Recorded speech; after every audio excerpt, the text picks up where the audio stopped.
কি মনোহর হইছে স্থানটি সঙ্গরে দেবী পার্বতী কোন আনি একাকি আসিলে কাহিনী এনে মন্দ মন্দ বহু অছি বলয় সমীর আসে পার্বতী না হতি মনমে অষ্টবক্র সত্য পাই ঋষি পুত্র মানে অতি করুণের রোদন করন্তি স্থান সে নিমন্তে ডকাইবি প্রাণপ্রিয়া পার্বতী জীবন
দীপ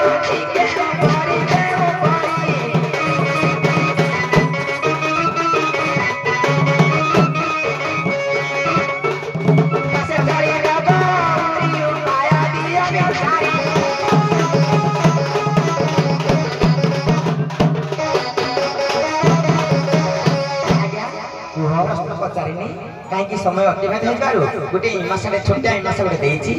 पार्वती पार्वती केकी मानवती पाम कटि जाइछि पा कहले कि पाद आउला बत्ती बत्ती रूप होई मंदिर रही आज्ञा मो जीवन बत्तीटा मंदिर अछि मंदिर रही से मिंजी मिंज जळुछि मोतने जस्त हाय केमति बाहर को जिबि उपाड़ कहले जिबि आउ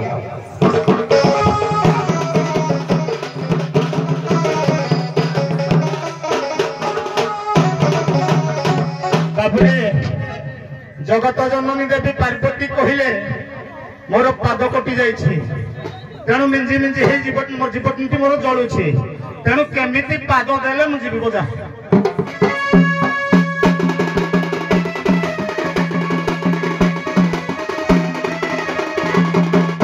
सुनांग पार्वती स्थिर करी मती जहा पूछा कल सही आ सठिक भावरे बुझाई कहूछि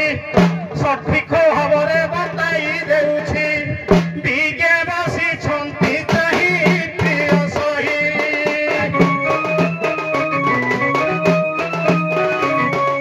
पुराण मत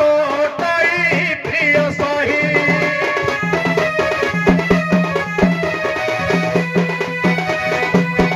आ जीव जे परम सुण प्रिय सही शरीर मध्यरे छंती जीव आउ परम भट होइले ए घटु विदाय नंदी प्रिय सही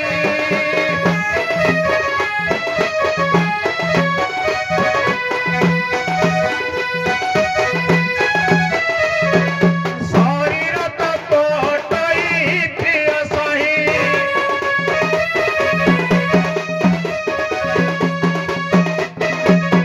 आज्ञा मोर कहिबार कथा सी कहले जे मोर पाद नाही निजी निजी हे मु जळुछि तेनु पाद देले मु जिबि तेनु आज्ञा जीव परम ए शरीर रे जाउछंती आसुछंती भेट होउनी जेउ दिन भेट होबो से दिन ए शरीर छाडी चली जिबे पार्वती आज्ञा बंदापन कर बंदापन करिबि हां ठीक अछि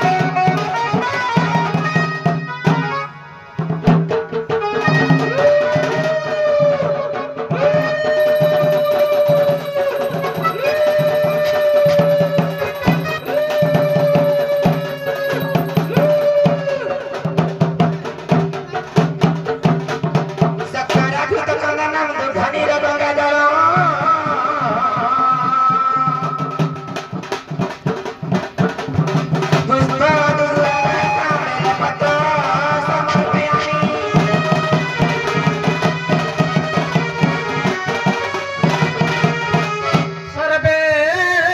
भवन्तु सुखिनः सर्वे सन्तु निरामया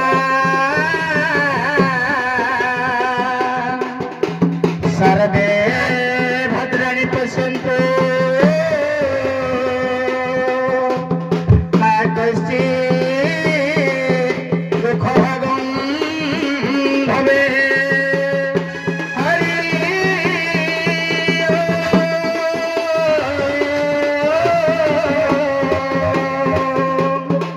शांति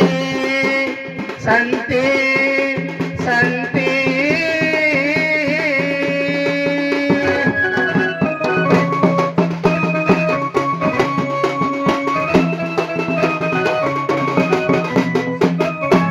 भावमय उत्तम परिवेश सृष्टि हो गला प्रकृत चलिए शिव पार्वती मात्र कला अभिनय प्रकृत शिव पार्वती आज शुभ मुहूर्त आशीर्वाद पाइबा आम मान इच्छा आशा आकांक्षा रही अधम अग्निचर उत्कल सन्तान आज आपण हस्तक निवेदन करी आप शुभ मुहूर्त प्रभु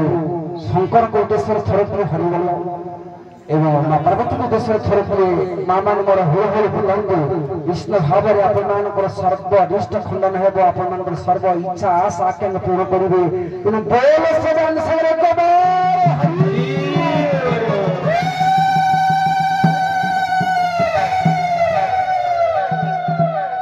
चली भक्ति रूप कथा शिव महाप्रभु माँ पार्वती भक्तित्व कथा समय को आख्याग रखी आउ किसी तुमको संग देवा इच्छा थिले मत मुझे देवाक चाहूना ये तुम कर्तव्य समापन करवा ये मंच जब चिरस्थायी हुए आग को देखा सम सुजोग देखिए स्वांग देवा तेना प्रथम शिव द्वितीय शिव को गोटे प्रश्न दियो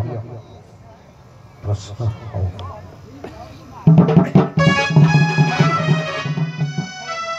हेलो आज्ञा जेहेतु शिवस्वांग आम्भमानकर भाषा आज्ञा देवनागरी भाषा तेणु आपण मैंने बुझे मु निश्चित बुझाई चेष्टा करी तथापि देवनागरी भाषा बाबू प्रश्न करी शिवंकर पंचमस्तक भितर आज्ञा अथर्ववेदर प्रथम श्लोक पाठ करुछि भाईना द्वितीय श्लोक द्वितीय चरण धरिबे अहम जन्मृतं च भवं च सर्वः जष्टादि तिष्ठतिः सुचं च केवल तस्मै जष्टाय ब्रह्मणे नमः जस्य भूमिप्रमन्तरिक्षं दिव्य चक्रमुधान तस्मै जष्टाय ब्रह्मणे नमः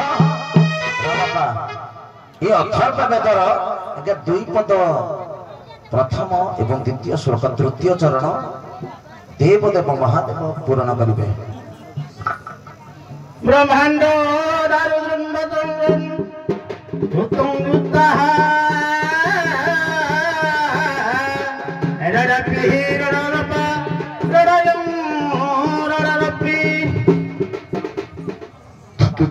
आगे प्रश्न दियो आज्ञा मोर प्रश्न है शिवंकर अन्य नाम भूतनाथ तेणु भूत को केबे केउ समय कहीं बोली दि जाइथिला टिके भूतनाथ कहिबे आज्ञा शंकर भगवान सदा सर्वदा ब्रह्मभूमि परे निजर समाधिस्थ हुअन्ति से ब्रह्मभूमि किए केउटा आपण मानकर जम संसान जगह जोठारे समस्त समान ताहा संसान से संसान परे रही क्यों भूत को बलि दिया जाइथिला पंचभूत शिव हले अष्टांग योगी आज आम पाखरे काम क्रोध लोभ मोह मध्यम आश्चर्य परी आज पंचभूत मध्य आम पाखरे नाही कहीं कि ना आमे स्वयं ही शिव शिव कहले जहांकर किछि अग नाही बा मूल नाही जे सदा सर्वदा ब्रह्म रे लीन ताहा ना हेला शिव सुंदर कथा प्रथम पार्वती प्रश्न द्वितीय पार्वती हेलो देवी पार्वती पार्वती पार्वती जो मकुट पिंधि से मकुट किए देथिला मकुटर ओजन केते थला आज्ञा देखंतु पार्वती होचंदी मां दुर्गा तेणुकरी जिते बेले अग्नि उत्पन्न हेले देवगण देइथिले एवं मुकुटर ओजन हो 12 विश्वा तेणुकरी आज्ञा देखंतु मुकुटर नाम कहिले चंद्र नीलमणि मुकुट आज्ञा मोर प्रश्न हैला एते पचारिबिनी अंबा नाम रे केउठी पार्वती पूजा पाती अंबा नाम रे केउठी पूजा पाती एवं कारण कोन हेलो अंबा अंबी अंबालिका अंबिका नाम से पूजा पाउथले जेतले शिव जाइथले तले तपस्या से तले हमर हिमालय से पूजा पाउथले अंबा नाम रे हौ जा जाई तुम कहलो शास्त्र को उन्मोचन कर देखिबो प्रथम शिव उभय शिव को सभा तरफ प्रश्न आज होची पवित्र महाकाली दिवस शंकर भगवान उठा ध्यान देबा काली हेले 3 जण शास्त्र कहे महाकाली शिव काली कृष्ण काली शिव को गलर 108 मुंड अच्छी बोली ताको शिव काली कहा जाउछि पार्वत्य गड़े केते अच्छी पचारूनी महाकाली गड़े केते जी पचारूनी कृष्ण को गड़े केतेटा मुंड रे माळटा तयारी हेतिला आज्ञा कौस्तुभ नामक जने महापुरुष बा जने ऋषिंकर मस्तक को नहीं कौस्तुभ मणि बोली आपण मानकर विष्णु गला रे कौस्तुभ मणि झूले गोटे मुंड गया कौस्तुभ नामक ऋषिंकर मस्तक भगवान निजे चक्र छेदन करी मणि कहले मस्तक धारण करथिले सेहि लागि नाम हला कौस्तुभ मणि लिखा जाइए आपणकर कस्तूरी तिलक यही श्लोक कौस्तुभ मणि परिधान कृष्णचंद्र बा भगवान विष्णु विष्णु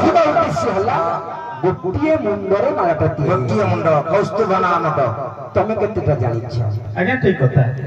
गोटे गोटे उठो जानिछ आ गोटे अछि आज्ञा एठी तो सिलिंडर नहीं तथापि चेष्टा करबा आहुरी कृष्ण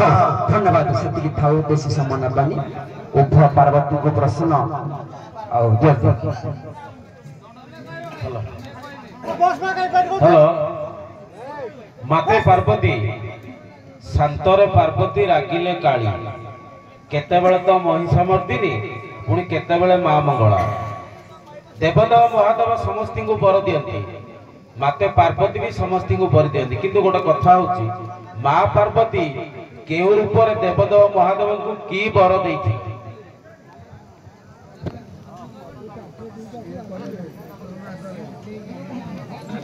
हेलो आज्ञा काली रूप रे समान प्रश्न आज्ञा जेते बेले यज्ञ उत्पन्न होइथिले मां दुर्गति नासिनी दुर्गा दशभुजा धारण करथिले से समय रे शिव ताको त्रिशूल को देवी दुर्गा को देथिले से बर मागिथिले तमे जगतर मां जगत पाळेनी तेन करी देवता को रक्षण करी असुर भुखिल जेते बेले तमे फेरिबो तमे मोर सेही शांत रूपी मां पार्वती रूप रे फेरिबो ई आज्ञा गोटे मत आ गोटे मत हैला दुर्गा रूप रे बर देले जे सदा सर्वदा मो पुर रे शांत रूप रहिबो धन्यवाद आमर पुराण ब्रह्मांड पुराण में स्पष्ट भाव उल्लेख अछि माता दुर्गा रूप रे देवदेव महादेव को यही बर देइथिले कि जे शिव मागिथिले मते हे दुर्गा तमको जेपरि मु स्त्री रूप रे पाइबी